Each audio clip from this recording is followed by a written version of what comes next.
Olá, mulher linda, sábia e que edifica o lar. Eu sou Eliane Cristine e estamos lendo juntas o livro de Sheila Walsh. A vida é dura, mas Deus é fiel. Esta leitura foi autorizada. Para a aquisição do livro, entre em contato com a editora Thomas Nelson. Leitura 17. Seja um amigo de Deus e não apenas um servo. Pai, eu oro pela amiga que me ouve. Que no dia de hoje ela possa ter um tempo a sós contigo e ela possa derramar seu coração na tua presença até ouvir a tua voz. Eu oro em nome de Jesus. Amém. Precisei ficar a sós com Deus. Percebi que não conseguiria descansar minha voz no meio dessa confusão. Precisava me afastar de todos esses cristãos bem intencionados e resolver isso a sós com Deus. Meu pastor me ajudou a encontrar pessoas que me cederam sua casa de férias na costa sul da Inglaterra.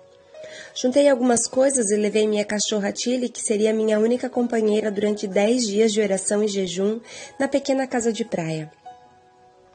Tilly era a única criatura que eu queria ver durante esse tempo, pois ela abanava o rabo independente de eu cantar ou não. Logo eu estava sozinha e, como Jó, minha primeira pergunta foi: por quê? Eu simplesmente não entendia. Deus não sabia que grande celebração ele poderia ter no céu após a turnê, com todos os novos cristãos conquistados durante a turnê? O que estava acontecendo? As esposas dos membros da banda estavam certas? Eu estava me achando? Faltava-me fé para acreditar na cura? Durante 10 dias orei, jejuei, caminhei na praia e perguntei a Deus por quê. Tentei examinar a minha vida enquanto aquelas palavras não saíam da minha cabeça. Talvez você nunca volte a cantar. Era isso que Deus tinha em mente? Cantar era minha vida. Desde que me formara na escola bíblica teológica, um dos meus propósitos principais havia sido glorificar a Deus por meio da minha voz. Eu havia trabalhado com a Christian e For Christian, e havia gravado discos e feito turnês na Europa e nos Estados Unidos, e eu havia cantado em todo tipo de lugar, em catedrais gigantes na Europa e em igrejas minúsculas nas regiões rurais do Kansas. E agora? Estava tudo terminado? Tive que me perguntar se amava meu ministério de música mais do que eu amava Jesus. Após 10 dias de oração e jejum, continuei sem resposta. Na última manhã de minha estadia, voltei para a praia perto da casa. Enquanto observava as ondas se quebrarem na areia, percebi a presença de um cobertor do amor de Deus. Eu não sabia mais o que dizer, assim como Jó não sabia. Sua ladainha de "se" estende-se por um capítulo inteiro. Está lá em Jó, no capítulo 31. Ele recapitulou todos os "e-sis" dos quais seus amigos o haviam acusado.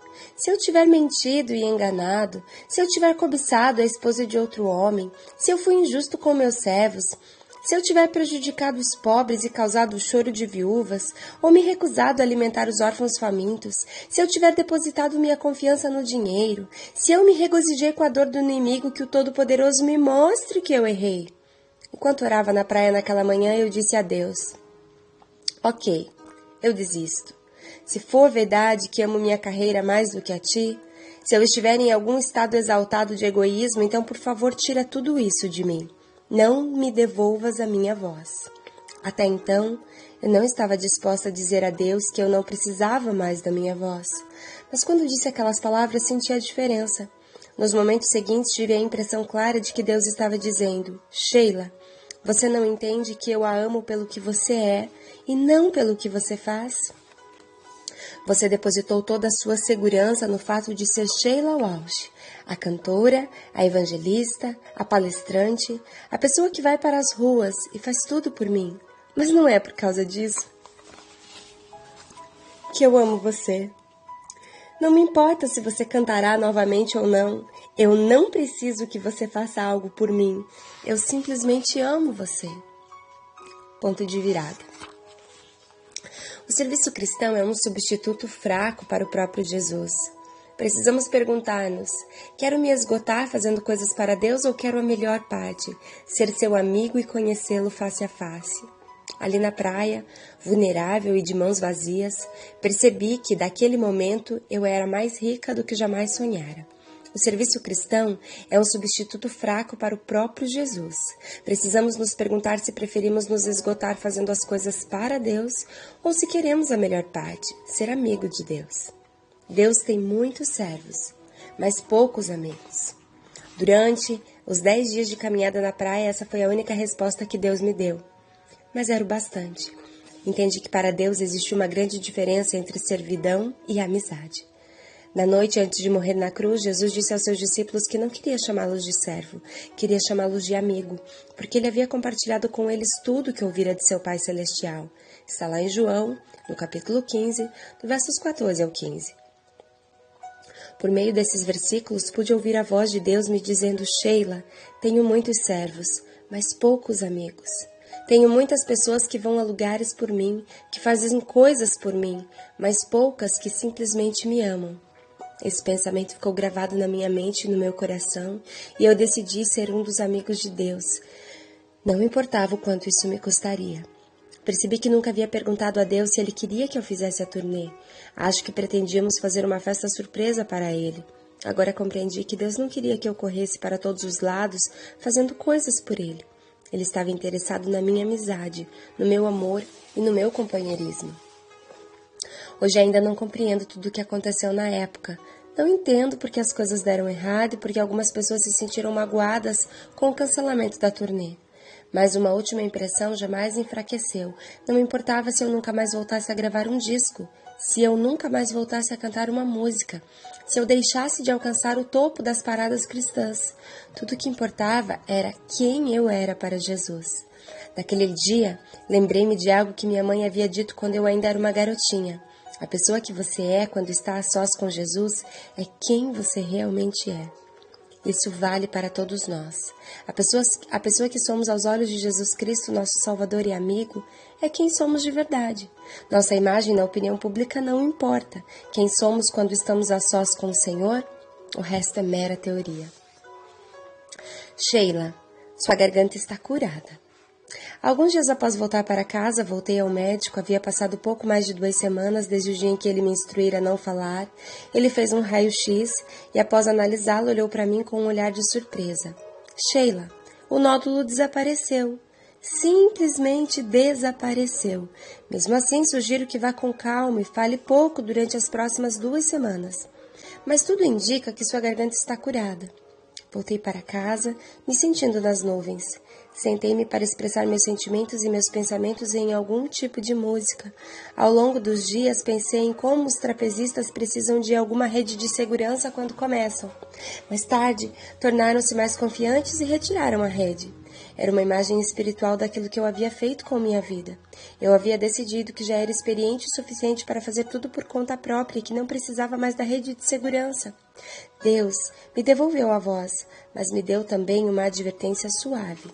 Servir a Deus é importante e até vital, mas isso jamais deve ofuscar o fato de que, acima de tudo, Ele é o nosso amigo e de quem, sem sua amizade, a vida é fútil. O cristianismo não funciona na base de um contrato entre empregador e funcionário. É um relacionamento entre um Pai Celestial e os seus filhos. Uau! Glória a Deus! Em suma, a vontade de Deus a nosso respeito é que nós escolhamos a melhor parte, que nós desfrutemos de amizade e de intimidade com o Senhor.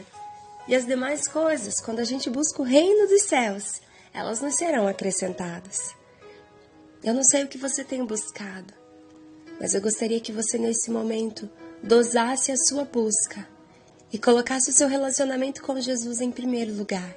Comunhão, intimidade, tempo a sós com Ele, tempo de meditação na palavra, tempo de oração, tempo de, metaforicamente, para quem entende, deitar no colo de Jesus e ali ficar, e adorá-lo, e aguardar até que a sua voz seja clara aos nossos ouvidos. Pode ser uma resposta, pode ser um simplesmente espere, pode ser ainda não, ou pode ser um não, mas sobretudo, a voz de Deus vai te dizer, eu te amo. Isso eu tenho certeza que a voz de Deus vai te dizer. Independente daquilo que você tem buscado ou almejado, a voz de Deus sempre vai te dizer, minha filha, eu te amo. A despeito de circunstâncias, de quem você é ou deixa de ser, eu te amo. Eu continuo sendo Deus.